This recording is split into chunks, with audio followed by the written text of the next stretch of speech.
Hey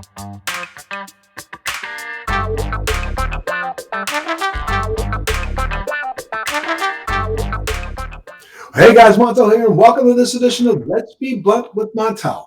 My guest today has a long career as a community organizer and cannabis freedom activist, serving as a charter member of the Jamaican Ganja Task Force, as the chair of the first Ganja Advisory Committee to the Government of Jamaica, and as the co-founder of the Rastafari and Grassroots Growers Association.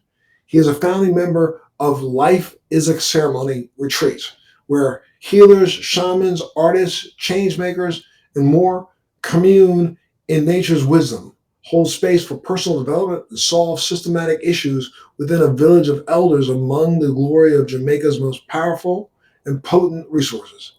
Visionary plants, the healing powers of nature, and the unique wisdom held within the Rastafari Indigenous Village. He is one of the original founders of Rastafari Indigenous Village, a father, a drummer, a chanter, a singer, songwriter, an orator, much, much more. Please welcome our guest for the show today, Firstman. How are you, sir? I am blessed. I'm giving thanks. It's a humbling moment every time, to have these types of conversation. Absolutely. It is a humbling moment for me and myself. I'm really interested in everything you have to say. Why don't you tell us a little bit about your background before you co-founded the Life is a Ceremony retreat? It's very difficult as Rastafari to have a background in self. It's so much about your community. It's so much about our relationship. When you're in a colonial world, you're kind of lost. So it's really about trying to reintegrate with nature that has brought us to many conversation of whether it be in looking at what Indigenous people are doing around the world. We started Rastafari Indigenous Village for that purpose. It was for the purpose of trying to play our role in preserving the planet and trying to have a way how people can assist in that preservation, So we have always created a space where ones could turn up as fellow seekers, join us on this mission of preserving the planet. And that has been my identity. And it has probably brought us in just many, many different worlds. But the focus has always been, what are we here for? And it's how we can preserve the planet, and we create this space to protect things that are lost. Gotcha. Let's talk a little bit about the history of cannabis in Jamaica and the Rastafarian culture. Cannabis has always been a part of Jamaica, not necessarily only exclusively held by the Rastafari, but by other Jamaicans. So explain to me a little bit about the difference. Tell me about the history of cannabis in Jamaica and the Rastafarian culture. Yeah, cannabis in Jamaica, there are many stories the way how it would have come about. Some say it was brought there by the Indians into that colonial space. Some say it came out of the Congo, by slaves bringing it across. I think it came through all of the above. And even more, because we do know that back in the 1600s, mid 1600s to late 1600s, horticulturists all over the world understood that the seed of the hemp plant, which is the basis of the cannabis plant, was one of the most potent protein-laden seeds on the planet. So when sailors used to sail the high seas, they carried with them a ton of hemp seeds so that they could chuck them, use them for food, eat them. They weren't necessarily for a while growing them to consume the way we consume now. They were literally eating them in a porridge, because that's, when you're out at sea and you can't catch a fish, you better have something to eat. And yes. So Rastafari community is that reminder. That's what we are there for. To remind ones of this deep relationship that humanity has had with these plants, both in cases like those as nutrition, to remind you of the mental relationship that we can have to release so many things, of this human world, so that space is created for showing how Rastafari suppresses the ego, how it connects us to nature, to protect the rivers, You know, there are issues. There are issues on the planet. And this space is how we create for the one love philosophy of Rastafari to be able to say, listen, you know, this is our attempt, our offering as the human family to fix this issue, to have a conversation about how we can do it together. So that's the essence of the space, you know, our farming, regenerative farming, drums, how we make our drums, and people can participate in these ancient culture that are just being missing, but in a fun way, with beautiful food that comes from the plant, you know, that kind of a vibration. Rastafari is the creation of Ital. So it's about that kind of a food system and how we can reintegrate with life and with nature, as plants being an important component of that. What's been your role in the advocacy for the legalization of cannabis in Jamaica? Well, in Jamaica, it has been really, Jamaica did something unique, and Jamaica dealt with Sacrament. They actually made a provision in the law where Sacrament for Rastafari is unlimited, you know, and this was once they decriminalized. So I really sat on the advisory board. You know, with the first, that's historic, you know, Jamaica doing that in the world is historic in itself.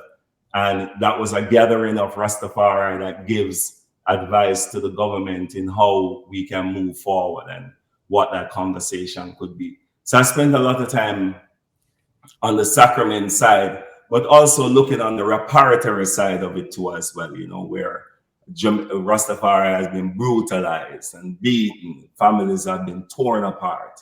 And how can we look at a reparatory framework, you know, to value the contribution of Rastafari and repair these families as this community is faced with extinction. So that is that is really the work that we are looking at, you know, the abuse, but yet still we gave the world this kind of a power and preserve it. Yeah, but just so we can understand, I mean, there is the Rastafari Sacrament version of cannabis, but then in Jamaica, there is also now legal use of cannabis, not necessarily for sacrament, but legal use of cannabis. Is that not right or no? Yes, so it's decriminalized to citizens of Jamaica being able to have 2 ounces and 5 plants, you know, and they can have communal plots. So yeah, Jamaica sort of made that step in opening the door for citizens to have this relationship. But Rastafari has a separate relationship in sacrament, in place of worship, in exempt events, and also in cultivation. So this has been how the amendment of the law has seen, you know, Rastafari and working through what that represents. And so again, people don't have to be Rastafarian to be able to consume cannabis. Can anybody, let's say a tourist coming to Jamaica, can they hold and have in their possession 2 ounces of cannabis also? That's the idea. That's the idea. And is the cannabis provided to them by Rastafarian or by Rastafari, or is there a separate vertical that allows for civilian, for lack of a better word, for other people to be able to grow and sell? Yeah, so other people have the 5 plant system or communal plot system that they can work with together if they collaborate. And then there's a medical, so it's only decriminalized for medical, right? So there are the dispensaries that are opening up, and that's how they go through a protocol and regulations in the system and dispensaries, and people can go there, and as long as you have under 2 ounces, you're good. As long as you have 5 plants, you're good with it. And as long as you don't do it publicly, or is that right? Right. There is, you know, public space relationships, no different from with any other kind of a smoking. It falls into those categories as well. But for Rastafari, we have a place of worship, you know, where our spaces would be recognized, you know, cultivation, so we can grow, and exempt events, so we can bring a gathering, you know, on the island. So yeah, we did that already one time with High Times, and yeah, that kind of relationship. So you can have a ceremonial thing or ceremonial event, but you can also, let's say, I travel to Jamaica tomorrow. I have MS, so I could go in Jamaica tomorrow, and if I was going to be there for a week, I can go by a dispensary, pick up 2 ounces for myself, or pick up an ounce for myself, go back to my hotel room and consume. Is there a, Depending on the hotel, depending okay. on the hotel, you know, 'Cause- yes, you that's that you have painted a picture that it so can work like that. okay, so the hotels have the right to say no cannabis in our space. You know, it's Jamaica, so it's really depending on, you know, the type of relationship that people are establishing and how they market their place. You know, you see people have cannabis friendly, you know, and those are the things, which just leads to why, as it relates to the Rastafari conversation that we're bringing, it's what about, you know, ganja centric, where the space is living by the teachings of the plant, you know, and you know there's so that's where we're kind of different. You have these cannabis friendly, but then you also have a space like ours, which is more ganja centric. That is every moment of our life. It's what informs us. It's what we relate to. It's how we think. It's that in-depth relationship in terms of functioning together with the earth. So tell me a little bit about the Life as a Ceremony retreats. Yeah, life is a ceremony is an integration journey.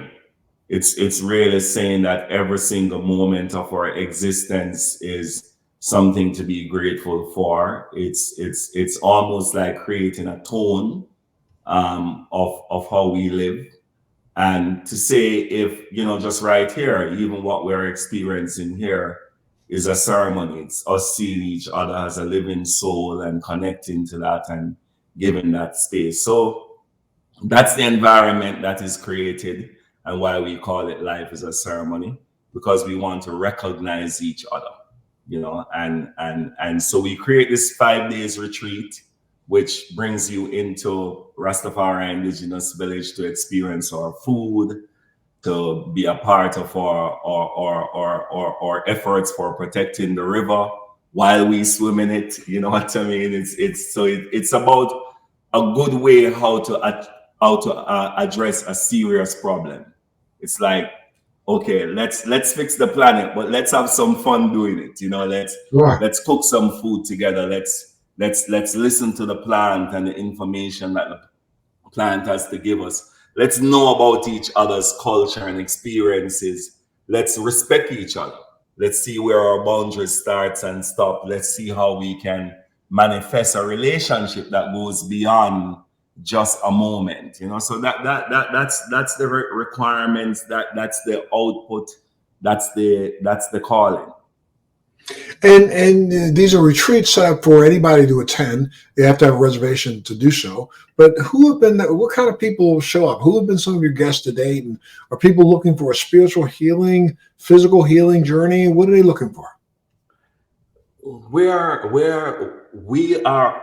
looking for concern individuals. We're looking for the healing of our human experience. So we try to cater for our Black community. We try to see Black people are beautiful, but we're in a particular space. And this conversation, the Black people issue is not an issue of Black people. It should be the issue of the planet. It should be the issue of humanity. Lest we'll never have peace on the planet. So it is very important to us that call to our Black, to our Indigenous, to the people that experience colonialism and the impact that it has on them, and how we can release that together. Yeah. You know, us knowing each other and to have that vibe.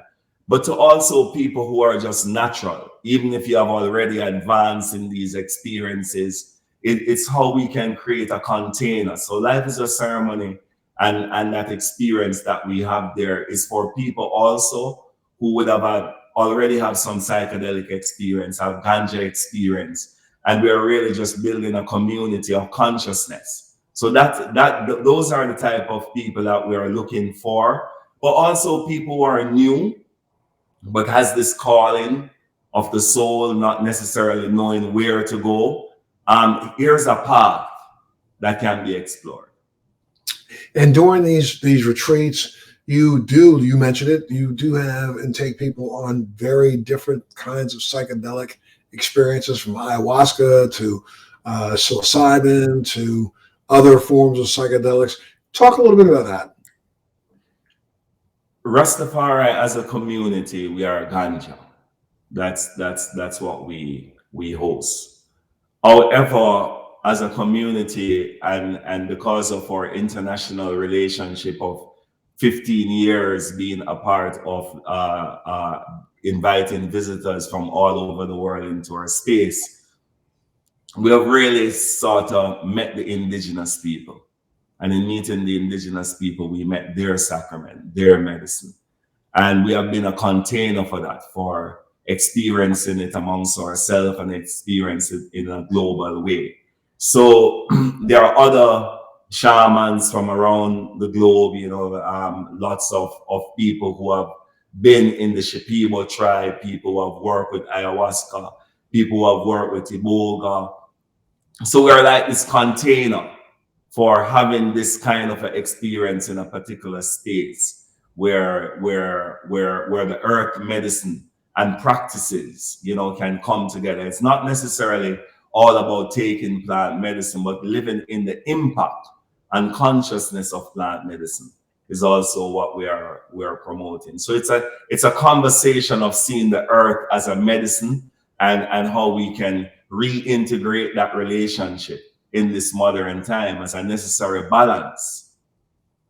And does it not throw you a little bit that all of a sudden in Western society now, all of a sudden they've jumped on to indigenous medicines that have been around for thousands of years, acting like they're new? As a matter of fact, even some companies have been trying to see if they can extract different components of this medicine and see if they can get a patent on it, which is, how can you patent a plant? But, there's how people are thinking.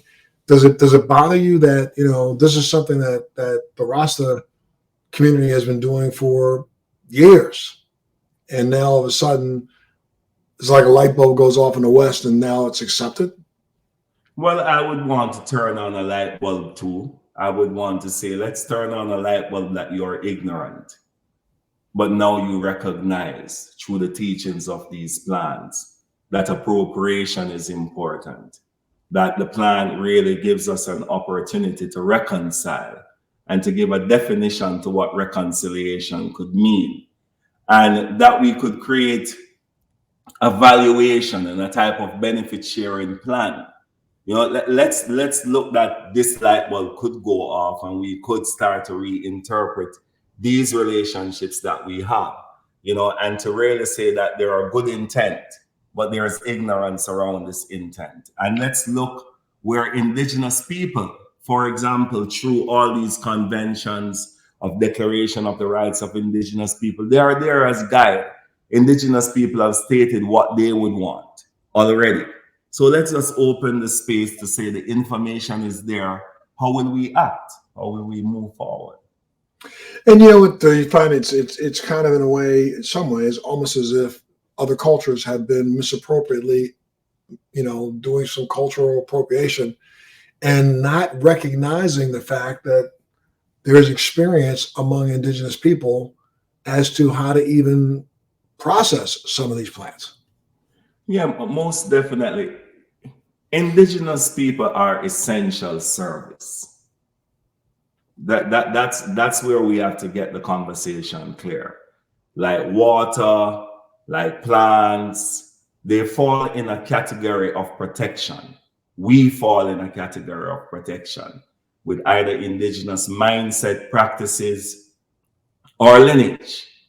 And as a result of that, this role that we're playing must be as equal to how you make sure that there are stoplights, make sure that every home have hot water. Indigenous people need to be essential service.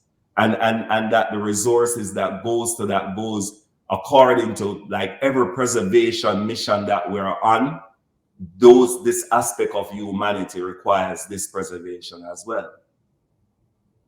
And it seems as if, are you getting there is pushback, I think, from Western medicine against including indigenous people even in the conversation. Does that, I mean, now in Jamaica, that's different because they allow you to utilize some of these substances. And again, what are some of the substances that are available in your retreat? So our retreat is more the experiencing. It's not necessarily just the packaging of our mother. It's about trying to experience them in where they exist. So it's every fruits. It's all of the mangoes. It's all of the vegetables that naturally grow. It's all of the ackee. It's all of these things that are just there in the natural Jamaican life, and even the locals don't find the value in it. So it's an opportunity to assist us to play a role in revaluing these things that are taken for granted. So people don't just throw garbage in the river. Just that we can come together and bring a different kind of a light, in this human relationship that we're having. So that's the essence of it, really. That's the essence of it. So how we can connect to that relationship. And the Rastafari Indigenous Village is recognized as a sacramental community by the Jamaican government. So therefore, the plant medicines are 100% legal there. What's the status of cannabis and psychedelics in Jamaica for, again, others? Can others, do they have to only go to the village to be able to consume, or can they do that on their own? What you are discussing is a process that we are a part of. And the process that we are a part of is not necessarily a recognition from the Jamaican government.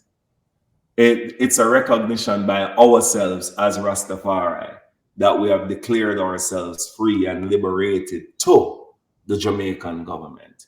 So it's not a situation where we're hiding, but we have made this declaration that we are Rastafari.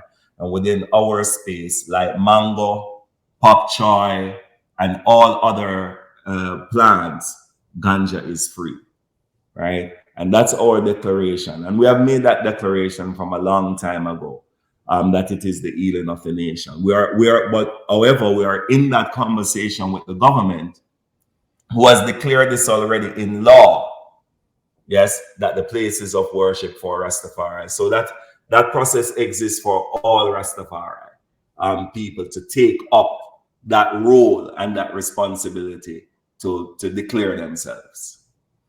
Well, how can people learn more about the Life as a Ceremony retreat? So we do have our platforms, www.rastavillage.com. That's our website. We have an Instagram page, RIV Retreats. RIV Retreats. We do have that. So those are the two areas. You definitely can contact us on 1-876-285-4750. And we and our email address, Rastafari Indigenous Village @gmail. Our retreats are on Retreat Guru, so if people want to book, they can go there. They can book directly from our website as well. So yeah, we're putting the access to the relationship there, so one can touch base. And reservations are required? Most definitely. Once you try to book, it will carry you through a process that will give you clarity of how to interact. And now, again, people seek out this for different reasons. They seek it out for spiritual growth from within. Some people are coming there to see if they can achieve some sort of physical manifestation of healing. You have varied practitioners there that are certified or that are trained in helping people and guiding people through these experiences? Most definitely, it's a whole relationship, and we choose from the earth, but those are the people we choose. This is why we will bring various shamans from around the earth different practitioners from around the earth. What we do there as ourselves, we do different spiritual type of bush baths. We do our chanting. And this is our own liberation. So we invite people into how we liberate ourselves, because there are so many more modalities. But just being in nature alone, just presenting this container, all of these discussions of healing are what it is there for. So you learn from each other. You learn from those who come to the retreat as well, because it's a space where everyone is asked to bring their experience of preservation, their experience of connecting with the earth, their trauma, their stories that can allow us to evolve. That's really what that space is for. How can we evolve all of our environmental issues that we're having, be it cancer, be it mental disorder, all of these environmental issues that people are making personal. It's a space where you are an expert with it. You're not treated as if you're somebody suffering. You're treated as somebody with a story that can be analyzed for yourself and to view and to evolve. Absolutely.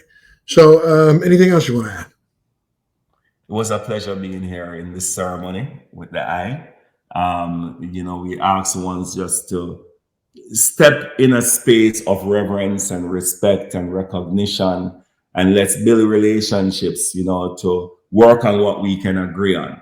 And that's the essence of who we are. And we all can agree that Mother Earth requires our responsibility. Absolutely. Firstman, one more time, give out the website if people want to be able to plan a visit to the village. Where do they go? www.rastavillage.com, and we will definitely take the time out to respond. Rastafari Indigenous Village at gmail.com. Also, RIV Retreats on Instagram. Thank you so much for sharing and enlightening us today. Yes. Give thanks for the hosting. Yes, sir. No, absolutely. I want to thank all of our viewers for tuning in and being a part of this edition of Let's Be Blunt with Montel.